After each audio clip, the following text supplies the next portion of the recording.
Before we get started, we have to share a quick little teaser. You've all obviously heard about conference realignment. Hell, it's the reason why I have my Twitter handle to begin with. But get ready to prepare yourselves for college podcast realignment.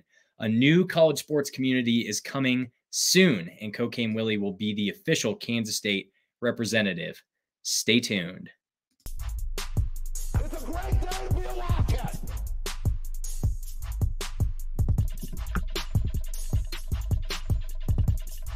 You actually have to be on cocaine to be on this podcast.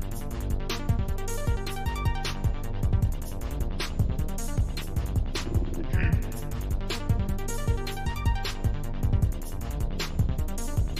Cocaine, really.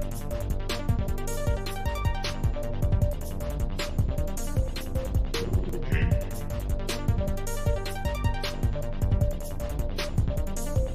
Cocaine, really. What's up, everybody? You're listening to yet another edition of Cocaine Willie. I'm your commissioner, Bob Trollsby, and as always, I'm joined by my co-host, the good chef Andre Napier and Fireball Matt Marchesini. Tonight, the K-State men's hoops team is coming off of a not so very good stretch of basketball, losing 7 of their last 8 games, and coming off of a loss to the very average Texas Longhorns, who have played miserably at home and sit firmly outside of the bubble unless they can rattle off a near perfect record the rest of the season. The women's hoops team is solidly in 4th in the Big 12 conference standings and is playing for that bye, the double bye at the beginning of the conference tournament in Kansas City, and is coming off of a close loss to Iowa State on the road and a close win at home against UCF. We're going to have some fun tonight, too. We're going to have a separate episode that we record where we're going to talk about some listener questions and topics and play around with some stuff. But I want to get into the men's hoop side of things first, and we're not going to sugarcoat it. This has been a horrible stretch of basketball for Jerome Tang's squad.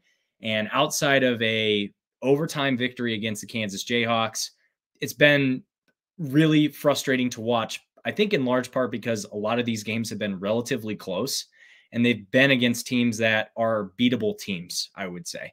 It starts with that BYU game, and then you have the TCU game at home and then the Texas game. The BYU game, I think for me, I was watching that, and that felt like, to me, the season felt like it ended that night.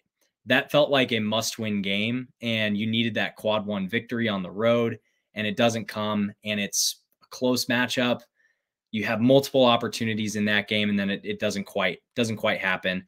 TCU, you get it home, so with the way that this team has played at home the last couple of years, you just can't drop a game like that at home. And then you play a Texas game who has lost a lot of games at home. It has been a very average team. Let's call it what it is. And it was a rock fight. My father-in-law just texted me, said, well, we won that rock fight, but that was an ugly game. And I feel like I didn't have a whole lot of emotions last night watching that game because it just felt like the season was over at that point. And it's not. There's still an opportunity, but it's a real outside chance at this point. So that's my introduction to this topic. I want to throw it over to the two of you for your thoughts on just the last few games, what's going on with this team, and where do you think they land at the end of the season? I don't know if I want to put a number on what exactly. I said 50% last time we talked. I said 50% for the NCAA tournament, and there's no way in hell that's happening. 0% chance. So it's gone downhill from there. I think there's a 0% chance this team is fighting to. Are we fighting to stay 500 on the season? I mean, that's a real possibility at this point. So this has been an ultimate disappointment, especially from where we started at the beginning of Big 12 play. I think we were 4-1 at one point, and I mean, we had a lot of expectations. I thought that the team was better than they were. Jerome Tangs said multiple times that this team is told on themselves for the positive, but I really think that they're telling on themselves on how bad they can be at times, where it's not just the players either. I think everybody in the facility has blame that they can shoulder. I'd like to hear your opinions on it. I have some not necessarily hot takes, but I've kind of revisited my thoughts on particular coaches and especially the head man. But I'd like to hear what you guys have to say about where we're at with that before I start ranting and raving. Oh boy, I can't wait to hear it. Sounds like you're just going to be ranting, not raving. yeah. There's no raving, unless you got some LSD down there. I would say my overall opinion is just how disappointing this has been. I early on the season, I was the biggest proponent of. I felt this team had the talent, had the capability to gel and be a force in Big 12 play. It's evident that this team just doesn't work well together. It's evident that there is no true leader on this team. A lot of people will talk about missing Naquan Tomlin, and albeit he would have provided some sparks for this team, but truly what this team needs is a point guard. And Quez Glover, I feel, is like the biggest link we probably could have leveraged, because we don't have there's no vision at the point guard position right now. Turn the ball over.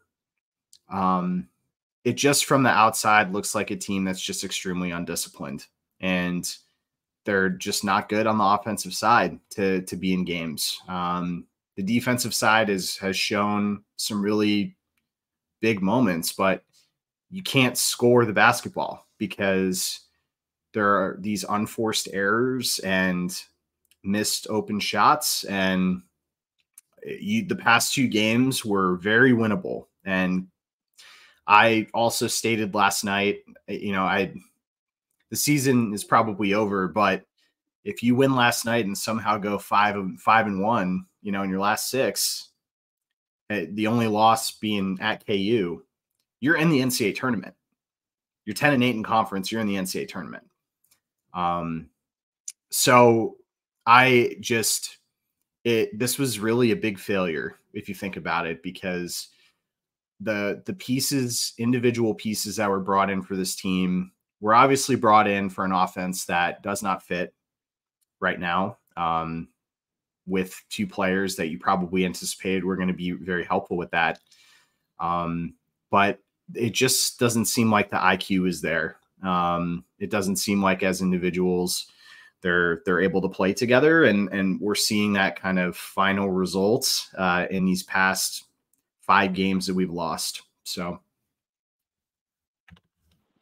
but how much of this how much of it falls on the shoulders of Jerome Tang?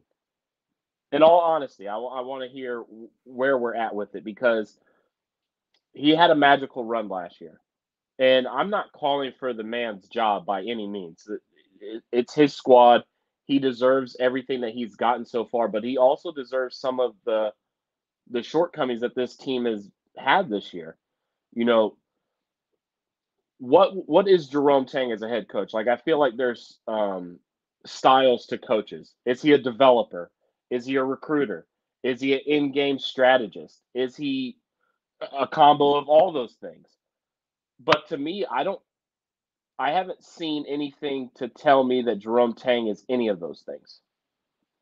Like at a elite level. I mean, development on this team.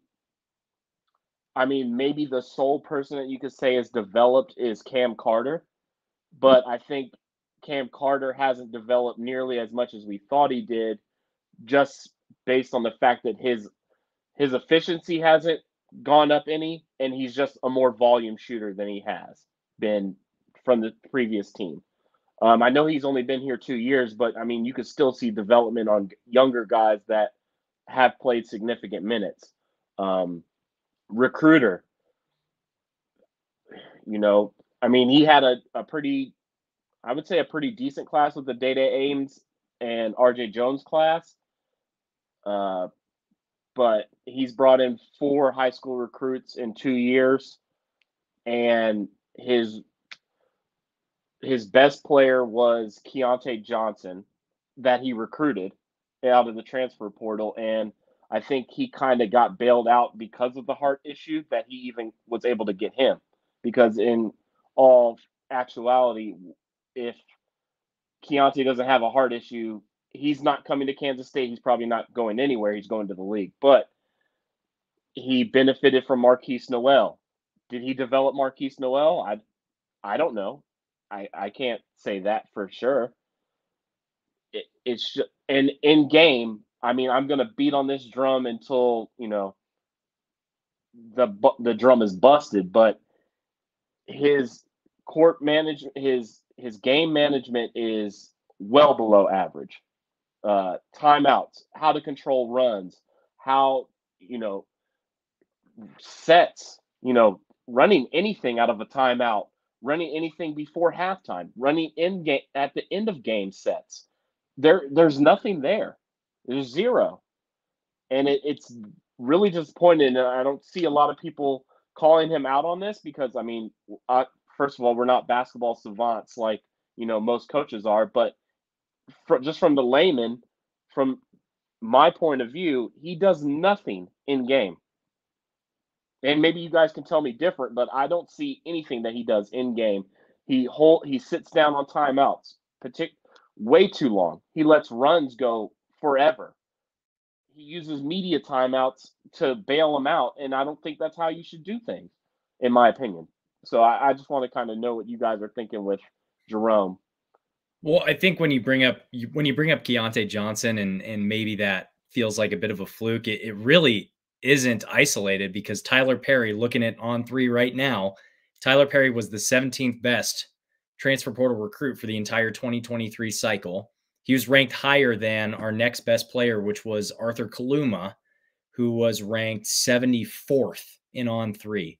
So that's still, I mean, that's still behind Max Asmus, but that's ahead of a lot of guys that we know within the Big 12. If we just look at, like, I mean, some of these other guys, there's quite a few names on this list, including like Nick Timberlake from KU, and I mean, he's behind Hunter Dickerson. But I don't really think that Keontae was a fluke just because of the heart thing. Like, he went out and he got good quality guys, and we were in the conversation for some of these other dudes on this list in the top 3, top 4, top 5. And like that's like Caleb Love, like Aaron Estrada.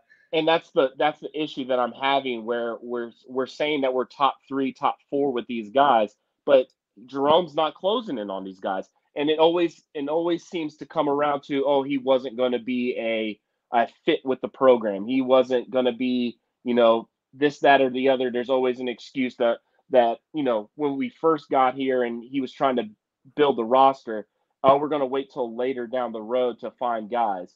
And you wait and wait and wait, and you supposedly pass up on guys. And then you're left with what we have. And it's not the best of the best, in my opinion. I don't know. It's just where I'm at right now because I don't see the recruiting. I mean, he has David Castillo, but, you know, we'll see what that turns into. But that's 4 recruits in 2 years. I don't know. I'm at a loss for words with the end game. And I mean, you guys can tell me I'm wrong with that, but it's just, this basketball season is beyond frustrating because we were sold a bill of goods, and I don't think it's come to anywhere close to what we were sold. I mean, I think last season you saw some brilliance with the roster construction. I mean, the fact of the matter is he had to start basically from scratch. I could argue that he did help develop Marquise Noel, but he brought in the right players that he felt like were the puzzle pieces to try and get something together. And it worked. I mean, we see this at Iowa State pretty frequently where they're expected to not be good in the league and they bring in the right fits to the mold and it works. This season, I wholeheartedly believe that the 2 guys that are not playing for this team would have directly helped this team in the offensive struggles that they're having. I mean, I could argue that Quest Glover was a worse loss for us than Naquan. I could argue that, because as good as Naquan Tomlin is, there's nobody right now that consistently could get him the ball to even take shots. Why are we so certain that Quez Glover could have done that? I've never seen him play. From the highlights that I saw prior to him joining, there are flashes that he could help operate an offense. Like, we just don't have an operator. I mean, he was a guy who he was a good scorer, but he had some, I mean, these are just highlights, but he shows some court vision, and we just don't have court vision right now. I think Day-Day Ames has some potential in that regard, but he's so inconsistent. Tyler Perry is not a true point guard. I mean, he's a volume shooter, right? And he should be at the 2 at most of the game. I mean, he's a guy who can operate an offense for a limited portion of a game, but should not be the guy who's leading it. That's why I look at this season and you see some of the offensive, like, just miscues and guys just feeling, it looks like guys aren't in position and there's no movement. And it really makes me think that was a miss. I mean, there's just not a true point guard out there to help operate it. And we're seeing that because look, from the defensive perspective, this team has been, I would say, very good on the defensive side in Big 12 play.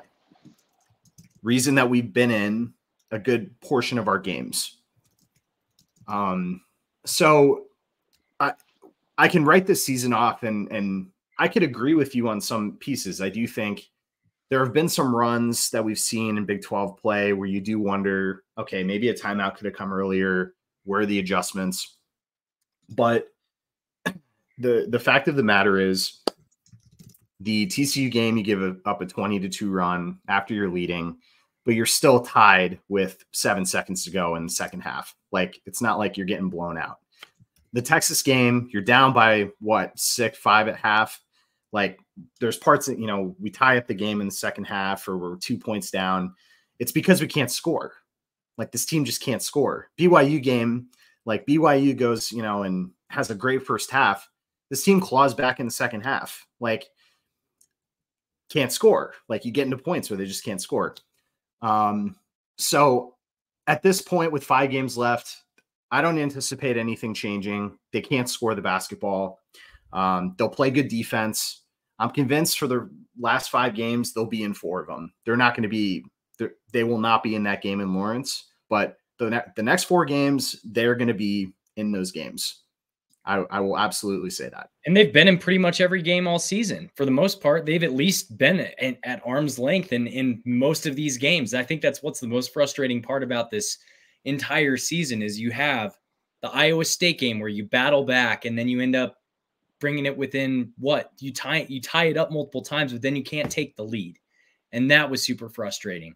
And if you turn it over as much as this team does, and if you have some of the mental errors and mistakes that this team has throughout each one of these games, that's what separates a good team who can go out and win those games when they're close and a team that's in K-State's position now where you end up losing 7 of 8 games and the season's a loss at this point. Unless you can somehow stay above 500 and you can get into an NIT, that wouldn't be a complete loss, but it sure as shit isn't what I thought this season was going to be, coming off of an Elite 8 run when you go out and get a guy like Tyler Perry, when you go out and get a guy like Arthur Kaluma. And I felt like the pieces, we were saying it at the beginning of the season and kind of when we started the season, we felt like this team had more depth from top to bottom than last year's team did.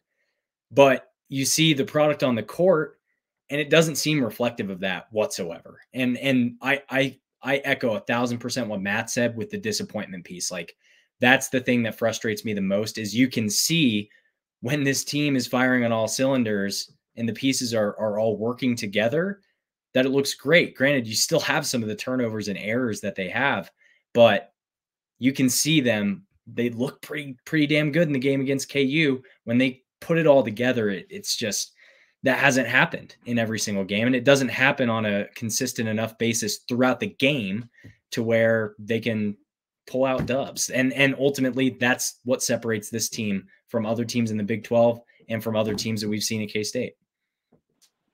How do we – okay. Do we want to try to pump any sunshine into this? Is there any way to? I would say play Buddy Rich, play Day Ames, play RJ Jones, play some of these guys. If we know, like, I don't know, I want to get them as much experience on the court as possible and have them get the opportunity to play with guys like Kaluma and some of these veterans. But I feel like we haven't seen Buddy in a long ass time. It'd be nice for him to have a little bit of more on the court experience this season while we can get it to him, knowing that there's not a whole lot that they're playing for at this point. Yeah, but there's no way that Jerome Tang can salvage any kind of like messaging that he would throw into the transfer portal if he's sitting Arthur Kaluma and sitting Tyler Perry to start those guys. Totally fair. And like once the ship goes down, that if you're a transfer, you're just going to sit on the bench. I don't think that's going to happen. I don't think playing them more. Yeah. I mean, there's no reason why, Buddy can't get in there above Taj Manning. Another guy that, and that's my point. That's my point. Like get Buddy the ability to play with a guy like Kaluma. Get Buddy the ability to play with some of these older guys. Give Jarrell the ability to play with some of these guys. And we've seen a lot more of Jarrell. I'd like to see him turn it up a little bit more offensively, but he's great when he's out there on defense for the most part. I mean, that's another guy that, he was the first recruit under Jerome Tang. Has he developed any since he's been here? I don't know if he has. It doesn't seem like he has. He's saying that he's not even conditioned to play over 16 minutes a game. That should not be happening, where a guy can't run up and down the court for 16 minutes. That is not what a program should be developing their players into, whether they're a big guy or not.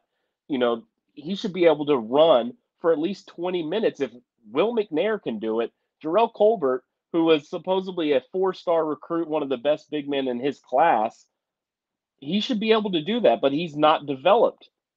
I know it's only been 2 years, but my goodness, what are we doing? I mean, you have a quad 1 team coming in on Saturday. Okay, let's get that dub. If we beat BYU, what happens? What are you thinking to yourself? I mean,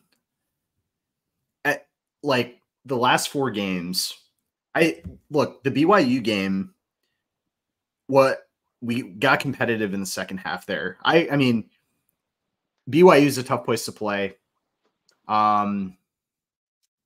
If you could somehow pull out a win on Saturday, that puts you at 6-8. Your other 2 home games are West Virginia, and then you're going to have a top 10 Iowa State team at home that you almost beat names. You then are at Cincinnati and you're at KU. Like at KU, you're going to strike right off the bat.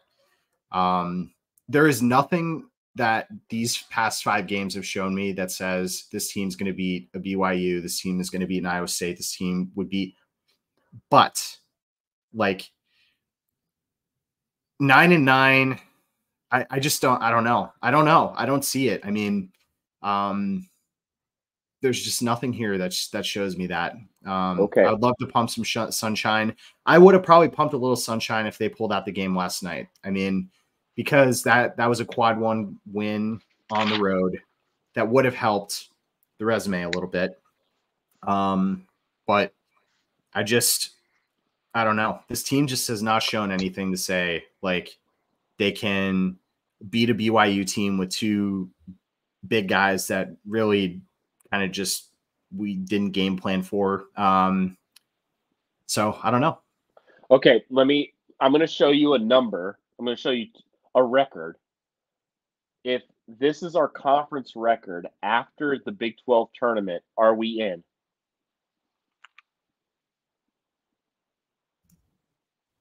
(11-10). So we would be. That's 20. That's 21 games. So we play 3 games in the Big 12. 2. If we won, if we lose. That's 2. Hold on, maybe that or 11-11. Then it has to be 11-11, right? Because if we Tuesday, Wednesday, Thursday, Friday, Saturday, there's a max of 5 games if you play on Tuesday. In the regular season. Yeah, we play 18 games. Okay, so if we're 8-10, if we're 8-10 going into the Big 12 tournament, and we win 3 games and lose 1, and we're 11-11, are we in? If we won 3 games, we'd be 8-10 at the end of this season. You at make the end of the regular. You make the I mean, I don't think 8-10 you're going to play on Tuesday. I think 8 You don't think so? No, that's not bottom 4. I don't think 8-10 would be bottom 4. So we'd be playing Wednesday. So Wednesday, Thursday, Friday.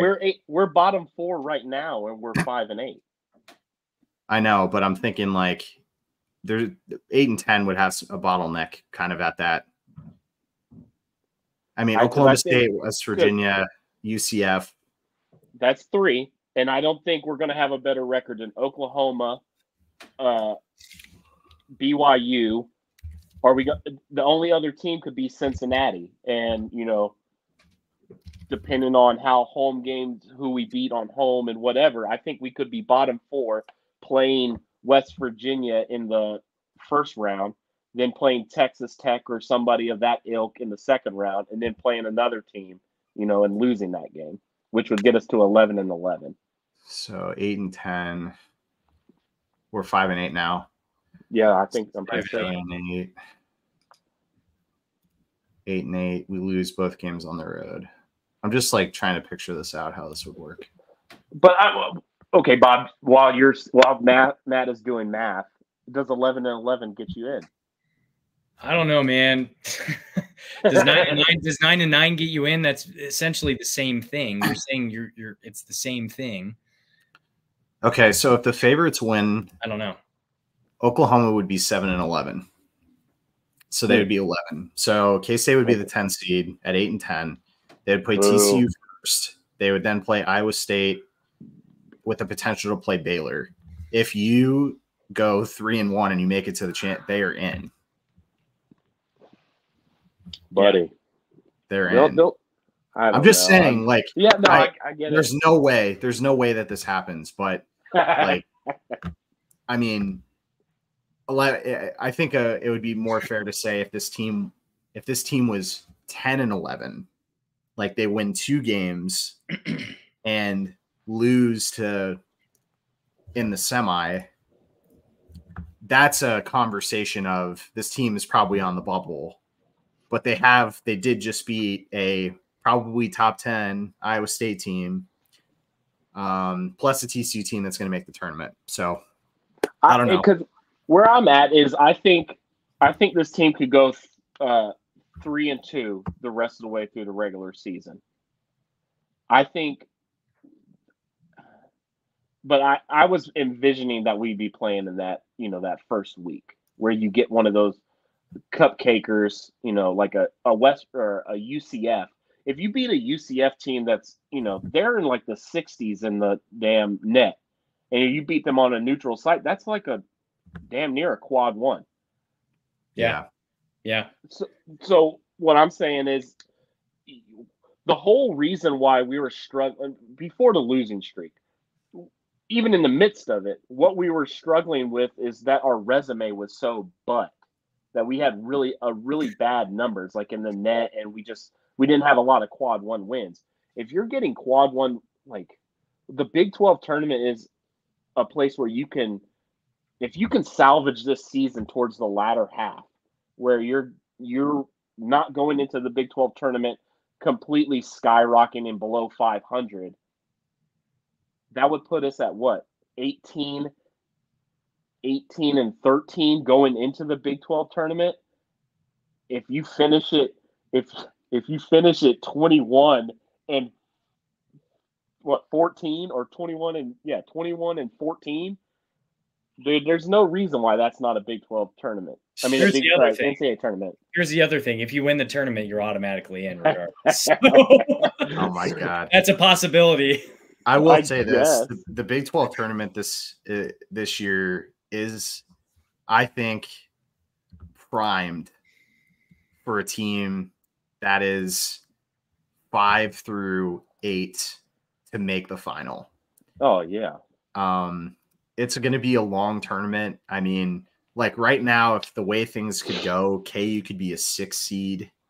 Oh, like gross. That's kind of wild to think I mean, if you think about it, and that's why, I mean, one team has a bad game. I mean, Houston has a bad game, or, Iowa State or Baylor. I mean, those are like in this kind of predictor I put together, like the top 4 seeds: Houston, Iowa State, Baylor, and Texas Tech.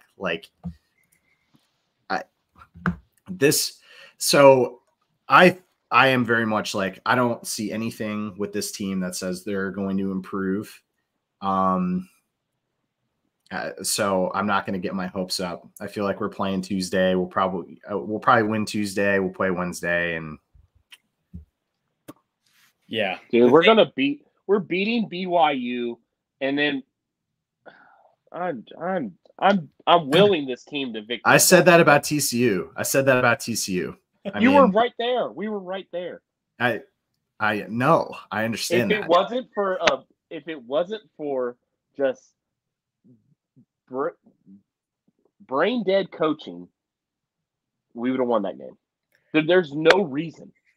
I can't fathom for the life of me that we could give up a 20-2 run. That we've given up basically a 9-point run, an 11-point run, and a 20-2 run in 2 games. Those are in 2 games, and there was 1 timeout called in that collective runs.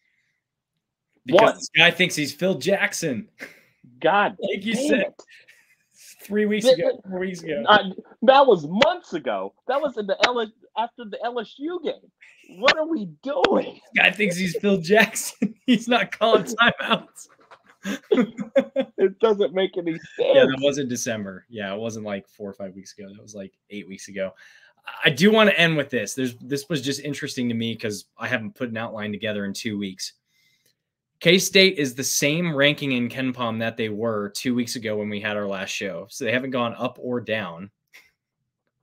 And they fell 2 spots in the net from 79th to 81st. So what's kind of wild is that I think what this illustrates to me is the losses in the Big 12 are such good quality losses. It just kind of reiterates the strength of the Big 12 as a conference and as a basketball entity, to know that a team can go lose 7 of 8 games and only drop 2 spots in the net.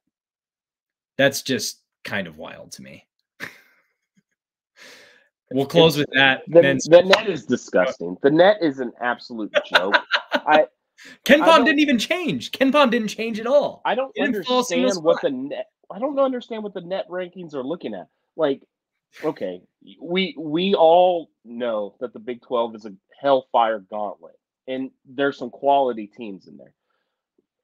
It's been a while since I looked because we just lose every game, so I decided not to look at the net rankings after a while. But from when I looked, before Ohio State beat Purdue, they were 60th, and they were 13-12. How is that possible? And then a North Texas team that's 1 game above 500 was 17 spots higher than K-State when we were 15-9. I don't get it. I don't understand what they're looking at. They had no quad 1 wins. I had 1 quad 2 win, but they just didn't have any. I don't understand what they were looking at. I just don't get it. Just rants, no raves. And with that, let's pivot over to women's hoops. I want to talk about them. We're going to do some sunshine pumping now, maybe. But I feel like we went from cardiac cats on the men's side to cardiac cats on the women's side. And it as soon as the men's team just stopped winning games, it flipped to the women's team is now just the cardiac cats. So they are, they're still looking great. I mean, they're still ranked. They're still ranked pretty high, if I'm not mistaken. They are currently ranked the 10th team in the country, depending on which poll you're looking at, 9th or 10th.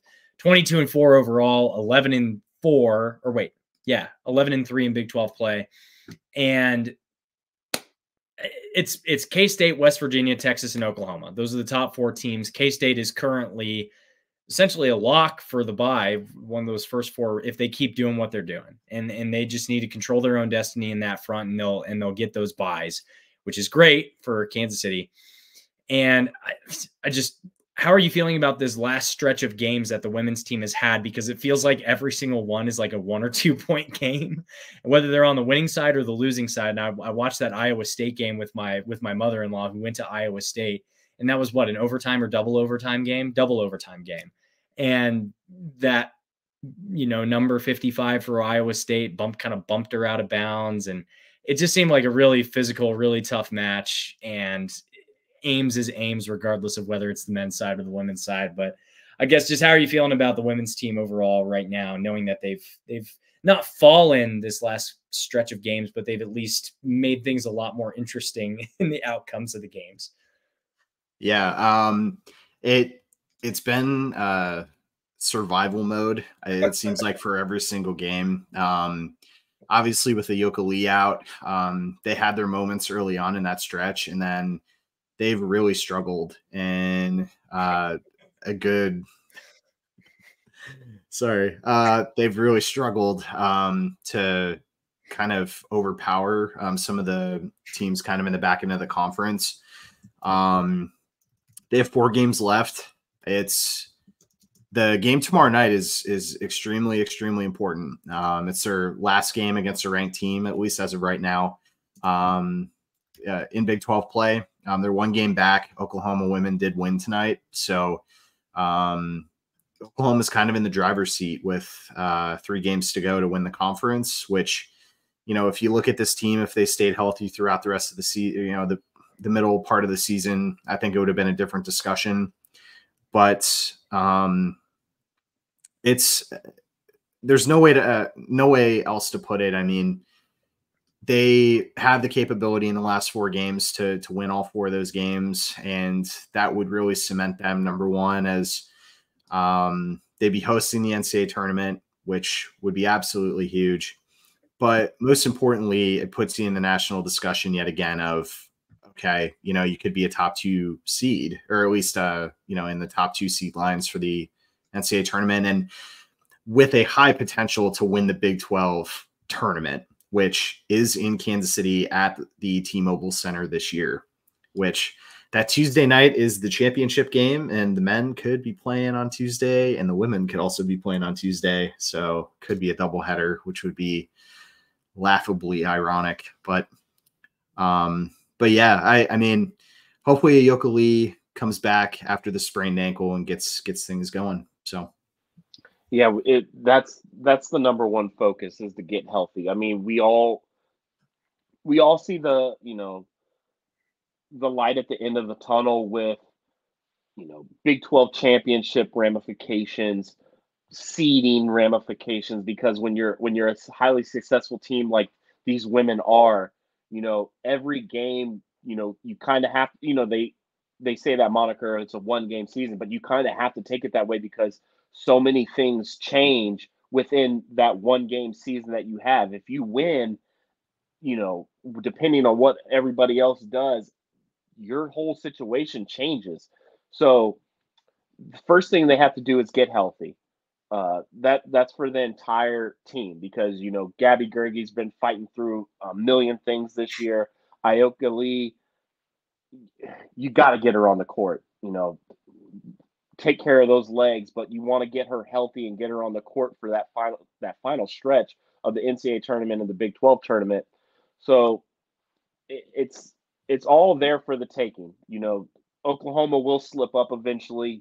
I think they have I don't know what their last 3 games are, but I think they played Texas. They played Texas at home. So I think that is their only tough one.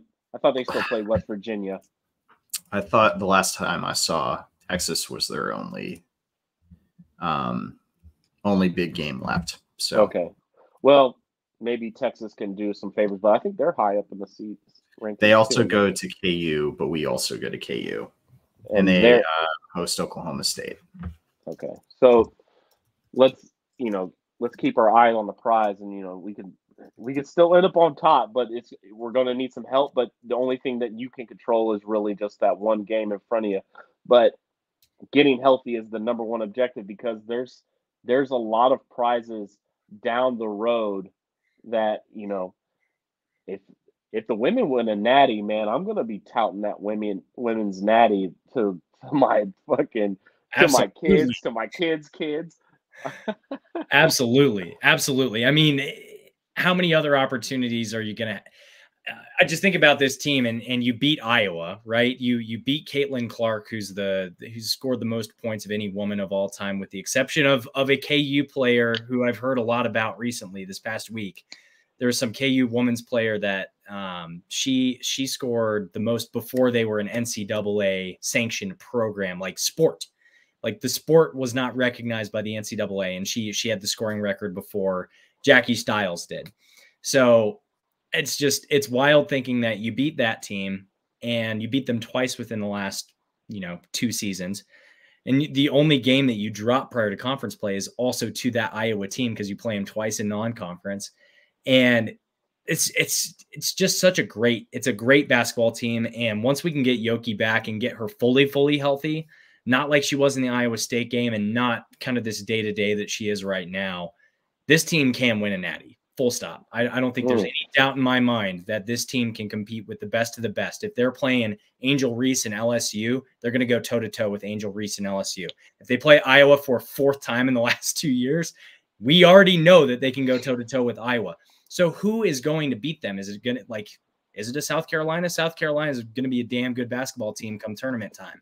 But UConn's dirty. UConn's dirty. Gino's trying to become the most winningest head coach of all time.